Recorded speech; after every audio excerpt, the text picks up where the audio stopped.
Up our day today, we have Barry Warbitz joining us. I've had the privilege of knowing Barry for well over 10 years, maybe even a little bit longer than that. We were trying to figure out when we first met. One of the things that's always struck me about Barry was his personal commitment to anything that he undertook. And I think what he's going to talk about this afternoon is a demonstration of that. But more than just the demonstration of that, I think it's also a key to maybe what we need to think of in the work that we do as water scholars, water researchers, water managers, policy developers. In that very often, I think in the work we do, we're often told, you can't do that. It's not going to happen. Nobody's interested. Well, Barry clearly doesn't pay attention very well. And so please join me in welcoming Barry Warbitz to talk about the Harvey Passage.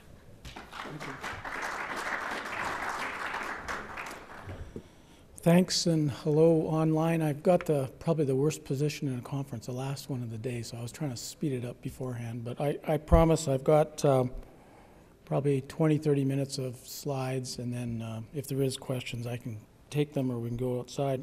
Before I start, though, I wanted to a lot of people didn't do the tour we did yesterday, and I was out there, but I've been to the Weir lots, but the one place I wasn't at is the Bow Habitat Station, so I'm not sure where the people are from online, but if there's anybody from the Calgary or southern Alberta area, I would urge them to go to Bow Habitat Station. I was there actually for the first time looking at their facility, and it's just a marvelous place to really look and really understand what's happening in the water situation and the habitat. It's fabulous. So I've got a bunch of packages. Robin is here. She runs the place, and we've got, I think there's some free passes, and again, take a look at it, and incidentally, it's right next door to Harvey Passage.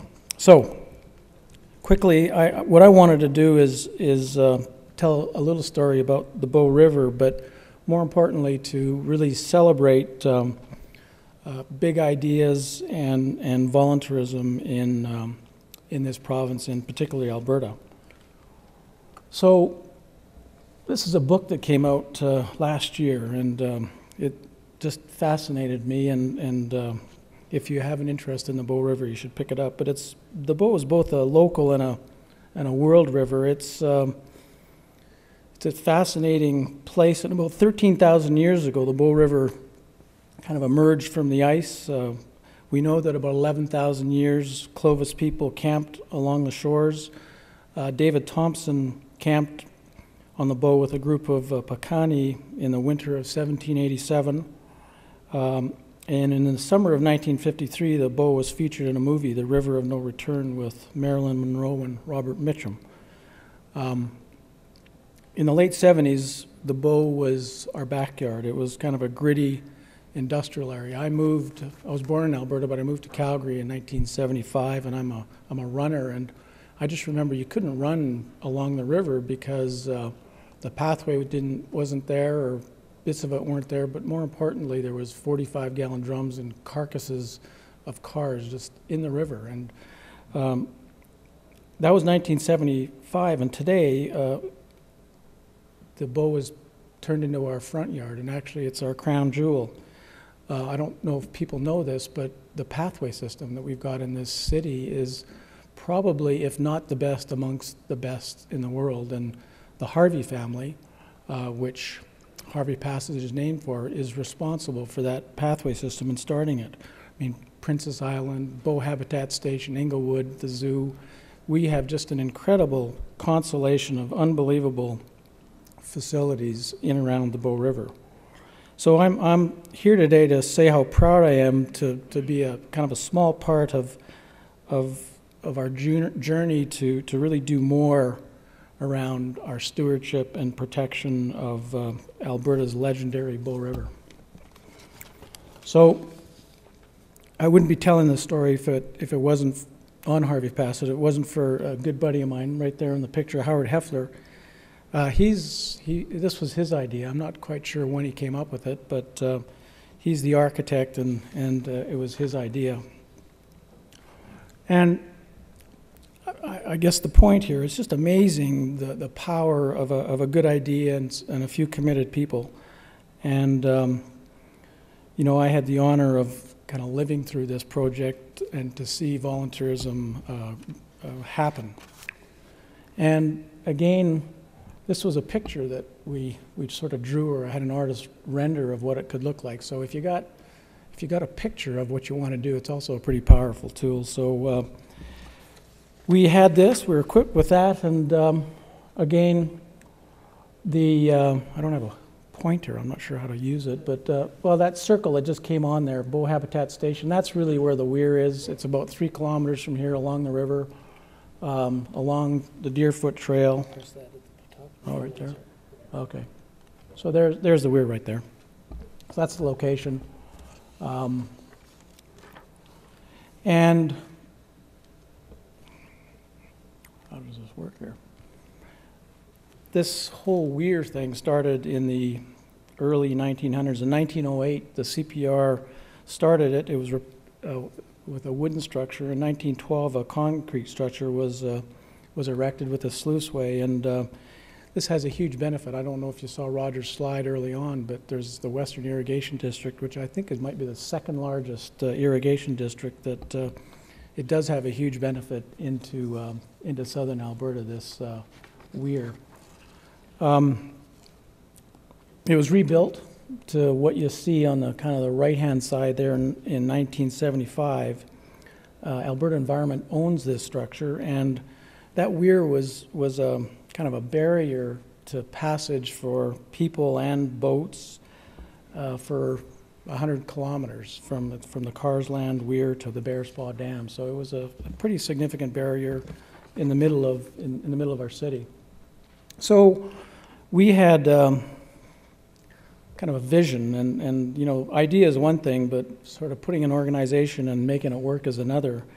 And we needed an organization to begin this with, and Parks Foundation Calgary was that organization. It was a logical place, and it had a large volunteer base. A wonderful committee called the River Valleys Committee was housed there, and we just went there. I was on the board. We formed a government structure management committee, stakeholder committee. Howard oversaw some of the technical aspects. Another friend of mine took over the stakeholder committee, and you know, we haven't even counted the meetings that we had, the public meetings, the ministerial meetings, the community meetings, the meetings with our neighbors, the Western Irrigation District, the zoo. I mean, the list goes on. Literally thousands of meetings, or thousands of hours of meetings. And that was really important to sort of to build our vision. And our vision really was to eliminate this drowning hazard associated with the existing structure and replace it with a naturalized rapid and try to complement Calgary's extensive river parks and pathway system. So that was our idea. And this thing, as we met with people and talked to them, it became clear that there was some real benefits to this, and again, I can't tell you how much and how much I think pride that a lot of Calgarians have. We just got some incredible facilities in along the river, and if you just look at, you know, the Bow Habitat Station, Inglewood Bird Sanctuary, the new Science Center, this facility, the zoo, the Fort Calgary, the Peace Bridge. I mean, we put a lot of money into the river, and it's just reaping benefits as we go forward. So we put together a kind of a mission and some objectives, and went on our way. And I thought when we first did this, being naive, a few points here, I thought we'd come into this thing, it'd be pretty easy. In a couple of years, we'd have this thing built. Well, we started this thing in 2000, and if you read the last line there, the second last line, it's kind of open for business right now. So it took a long time. It was and I've learned in life that nothing is ever easy. It was a lot of fun, but it took a long time. And the one thing, there's a couple of real important events, and this one here, the Canoff Foundation. And they gave us $100,000 to do a pre-engineering study to see if this thing was feasible. That $100,000 translated into $18 million a few years later. So just, a small amount of money that gets you to a place where you've got something that's doable. We had a world-class Gary Lacey from the States who's done weirs all over the world, reconstructed them. So we had sort of the best of the best doing this work, and we, we got the funding and we built this thing. So again, it was a lot harder than we initially thought. Why did we do this? I mean, it's a drowning machine. I mean, it's killed 14 people in the course of the last, since it was built in 1912. So it is a very, very dangerous facility. It's the perfect wave. People would rather go off a 90-foot waterfall in a kayak than go over this thing as it was. And I think importantly, I mean, it was managed very well by Alberta Environment. They had all kinds of safety features in there, and I think the one thing, I think it was June 12th in 2007. This is about a year before we started construction. There were 2 other people died in this thing. So it is, and it was a dangerous thing at the time. We built facilities for single purpose, and here's an example of where we changed that purpose to a multiple purpose facility.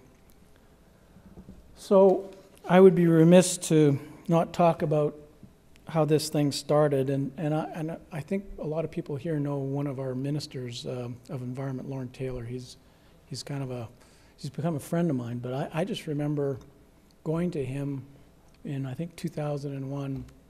Howard and I went there and said, Minister, give us $6 million. We want to build this thing, because if you don't, the next person that dies there is going to, you're going to have lawsuits which will be exceeding the cost of it. And he says, well, I don't know about that. We don't do anything if we don't have partners, and I'm not going to give you the money. So we took that as a bit of a challenge, and the Calgary Foundation sort of came out of nowhere and really liked this project, and in particular the Harvey family. And again, I told you about the Harvey family. They're responsible for the Glenbow Museum. They started the pathway system, and they are really instrumental for the pathway system that we have in Edmonton and Calgary with some seed funding they gave early on.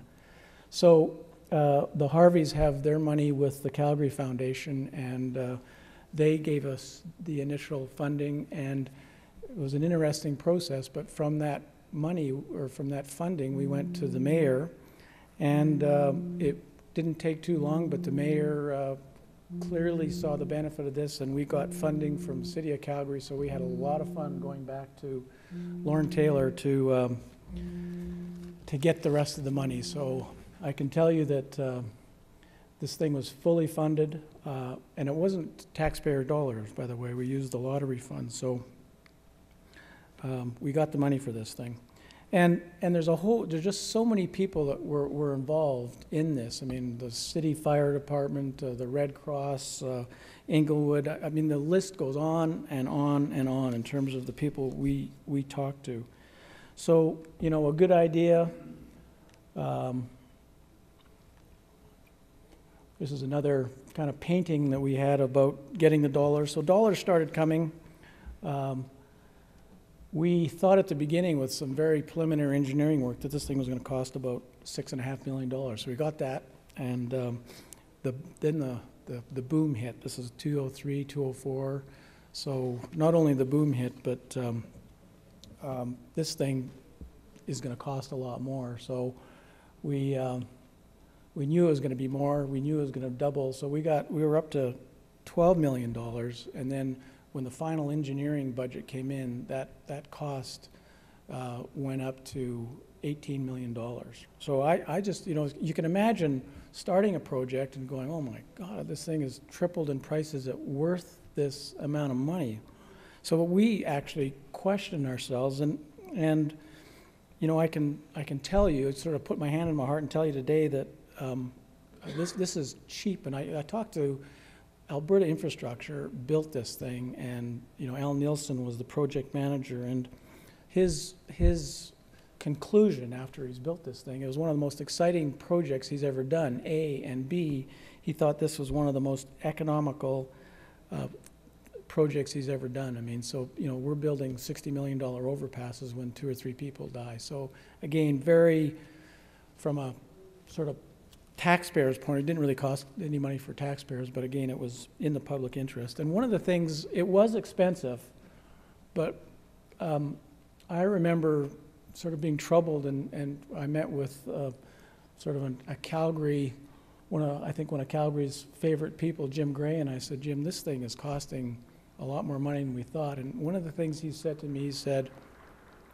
make sure that you do this thing right. You're in the middle of a city of 1 million people. Don't scrimp on anything. So we spent $1.5 million on engineering. This is a model that was built in a Quonset in the University of Alberta, but we built a 1 to 50 scale and a 1 to 20 scale of each of those rapids. So this thing was designed and engineered unlike anything that you can imagine.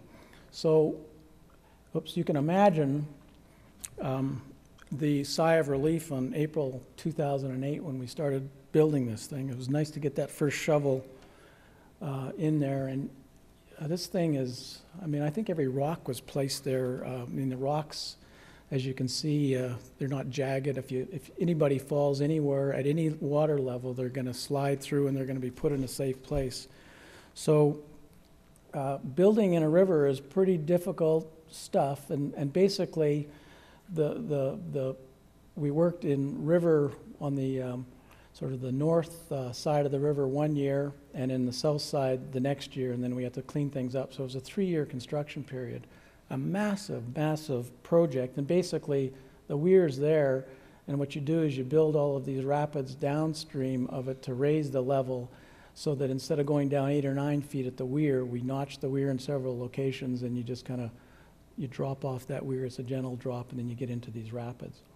So this is a great shot of so if you're kind of a drunken sailor in a life tube, I mean, you can just flow down this. This is while it was being constructed. So just a bunch of gentle drops through here, and if you want to have a big challenge, you can go in this part of the river. So I mean, the management system's been set up to allow that kind of stuff to happen. But again, this thing is, I remember the first time I went down there, and I just said, man, it's huge. It's a massive construction project in the middle of a river.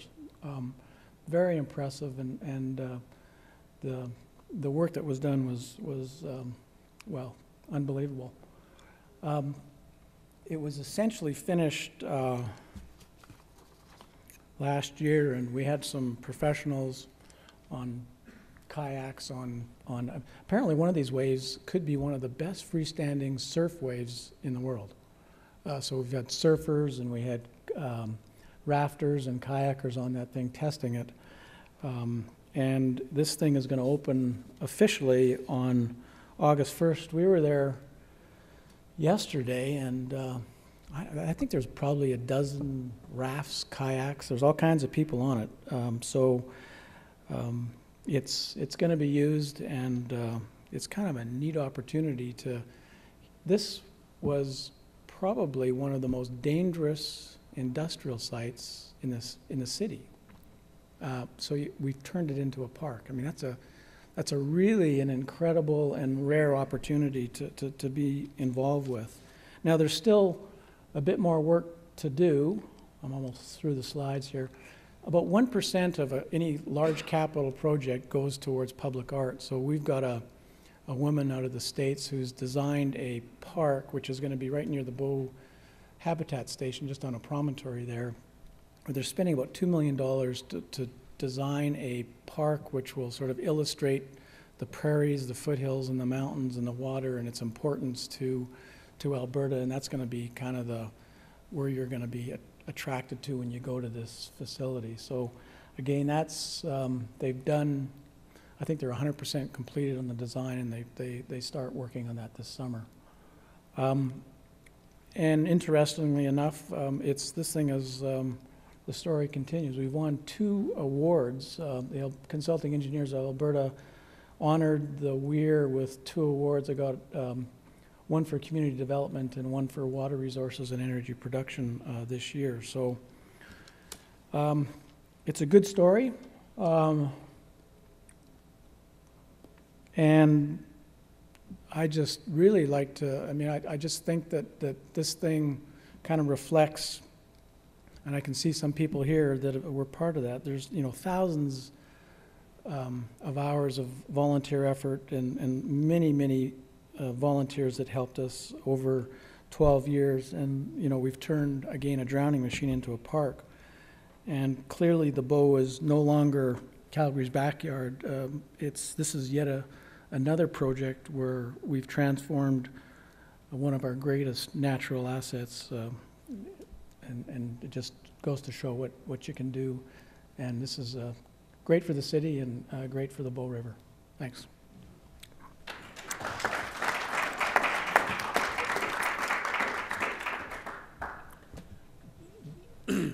Yeah, we will take some questions. We're just looking for the mic, Joe.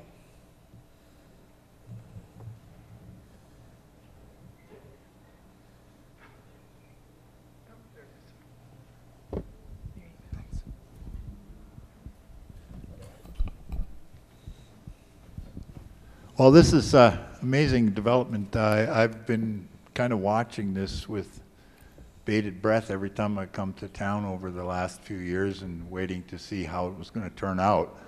And I'm mostly interested in fish. I mean, if people drown, that's bad, but barriers to fish passage is unforgivable. I would think that that the fish can now get up. Is that not? Yeah, I mean, the case? that was again, if you look at the cost, I mean, we've actually improved fish habitat as a result of this structure. So there's a net gain in fish habitat, and there's absolutely no problem for fish to come up and down. So it's absolutely free and natural passage for fish to go up and down. So it's been 100 years since, brown trout have been able to go back and forth there. So it's going to be interesting. Yeah. Yeah, it's going to be really amazing because that whole section of the river now is going to become amazing fishing. It was already pretty good at one time, but it kind of fell off over the years. Yeah, but now that the trout can get back in there, it should be, that whole section all the way up to Bear's Paw now is going to be good. I mean, I like to fly fish, but see, you could put your your drift boat in up in Bowness, and you can float right through the river now. And yep. Yeah, it's going to be. I mean, I don't think we even understand the potential, and I don't think the Harveys did when they put the pathway system. But you just look at. I mean, I could spend hours telling you about the pathway system, but Parks Foundation right now is looking at an order of magnitude increase in the pathway system in Calgary. So you start something, and it just has incredible domino. There's going to be fly fishermen all over those paths, I think. Yeah. Stuart. Barry, congratulations. This is a splendid case study. I had a very, very minor role in this thing early on with Barry and Howard. I attended some of the early planning meetings, and what was surprising to me at the onset was some of the opposition to the principle. As a river scientist, it seemed to me that what you're basically doing is reconnecting a river that had been fragmented by this thing. And so I thought it was just a sensible idea, along with eliminating the drowning hazard. But it was very surprising that groups that you might not have predicted were initially not only reluctant, but in fact opposing this. And in particular, some of the individuals from the Calgary Naturalists, some of the individuals from the Livingston Hatchery. And so it's interesting to think about how anytime we do something with a river, there's going to be a range of different views. And I remember also a comment following one of those meetings when a number of people said, but, And after that, Jim Weber, who was at the time the head of the WID, said, you know, the environmental lobby is really going to have problems making headway if they spend this much energy fighting internally. And so if, in fact, we're thinking about all of these ecosystem values and environmental management, it's a real problem if, in fact, the subset of river users and water users who are, I think, interested in and sympathetic to the sort of ecosystem services and environmental values, if they can't even get along. And it's interesting, if we think about some of these other in-channel developments, you have, for example, some cases where fly fishers and canoeists will be having frictions, you know, oh, you've chased the fish away, or oh no, you've followed my line, or whatever. And again, we really need to make sure that that subset of water users are getting along. So it was an interesting observation. Stuart, I just a couple of comments around that. You know, there was opposition. Like I spent my career in the oil and gas industry, and you know, tried to talk to farmers about putting a sour gas in their plant or building an upgrader in the town of Lloyd. I mean, I kind of lived that world for my whole career, and this one I thought this would be so much fun and I was so surprised to see the opposition. But the point I'd make is that if you've got a really open and transparent system, our project is way better. I mean, you know, the Sam Livingston Fish Hatchery, Rob and I talked about this yesterday. You know, they had real serious and legitimate concerns about the water and the water wells they were using. And, you know, we spent a lot of money and a lot of effort just proving to them that, I mean, and you have to do that. I mean, you've got to do those things. And I think the result of all of that back and forth is this project is way better. I mean, I remember, I love dropping names. It's a good thing Rick McIver isn't the environment minister, because I remember when we went in to talk to him, he says, this is great. We can put up stands, we can have a world-class kayak event, and we can sell tickets, and you know, we can really, and then there was this other element saying, we don't want any of that. We don't want any kayakers there. We just want this to be a natural river. So you know, I think we struck a really good balance between environmental stewardship and a naturalized river and sort of passive recreation. It's purposely called Harvey Passage, because I think we want most of the people to kind of flow through there and a few of them to play on some of those waves. So yeah, Howard and I kind of looked at each other and go, what is going on? But yeah, if you, in reflection, it made a better project. Any other questions? Rick. If we could maybe enhance this a little bit, because you already mentioned this, Barry, it's unfortunate people couldn't join us, where you could really see not only what was taking place with the Harvey Passage and what had been accomplished there, but people talk about the fish hatchery. And we're fortunate because we have the managing director here. Robin had laid out this spread with her staff for you folks, and we're going to show you literally a world-class interpretive center. And I just wanted to ask Robin just to speak to how the center blends in and some of the things. I think you have a trout pond starting. And Robin, I got your envelope at the back here, so make sure people get it. Good. So, yeah, thank you. I'm Robin Saudi, the Managing Director of Bow Habitat Station. And Bow Habitat Station, we have 4 features at the facility. So we have a Discovery Center with 13,000 square feet of exhibits, our fish hatchery, which comes with history, I know, that raises about 1.5 million fish each year. So the fish hatchery has been there since 1973, so another cornerstone in Calgary. Pierce State Park, which runs just along the Bow River and right by Harvey Passage, which is a 15-acre interpretive wetland through Pierce State Park. And then we've just recently constructed a kids can catch trout pond, so a trout pond with the intention to bring young people and people who haven't experienced fishing, provide that opportunity to engage people in that activity. All of our features and our efforts are really focused on fostering an awareness and appreciation of Alberta's fish, wildlife, water, and wetland ecosystems. So it's very convenient that as of 1:30 yesterday, environment and sustainable resource development are back together because we already have those messages aligned. What it means to have the Harvey Passage is I think it is just another facility that reinforces our messaging about responsible recreation and how we work with people to responsibly use the landscape. And I think another unique way to engage people, but also to ensure that our natural resources are managed appropriately, with the fish being able to move through and whatnot. So, is that okay?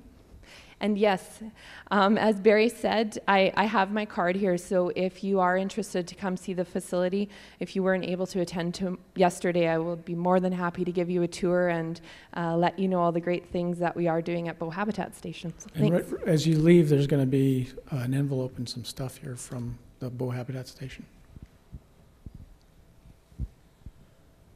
So Barry, again, thank you for your time and joining us today to tell us this wonderful story. We're going to let you go now for the rest of the evening. We start tomorrow morning sharp at 8:30 with Dr. Peter Glick, the founding member of the Pacific Institute, and a lot more really good conversation. In talking with Rick, I think we'll have all of today's content from this morning up over the evening, and I think those other technical hurdles are ironed out to a large degree until tomorrow's cyber attack. And so please have an enjoyable evening. Enjoy the city of Calgary this evening. Anything else, Rick? Just two little things to add to that.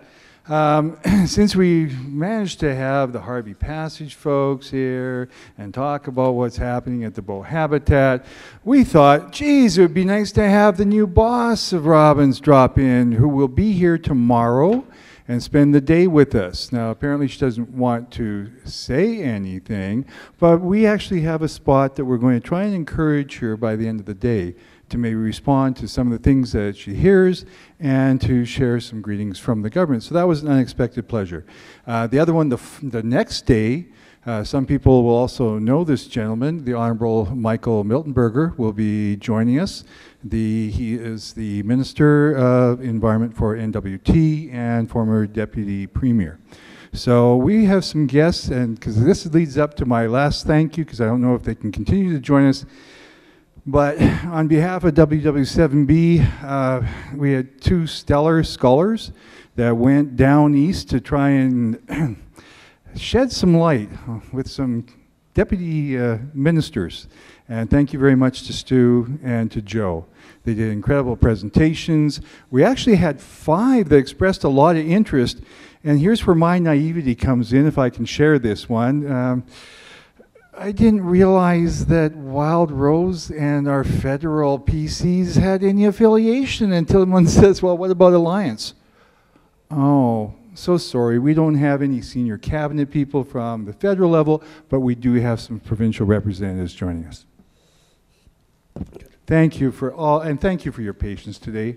We do think we have the technological solutions in place, and now that we have Steve here too, we can twist his arm and say, get those schools to get those questions into us, because we love hearing from the youth. Thank you to everybody for today, and all our speakers. Thank you.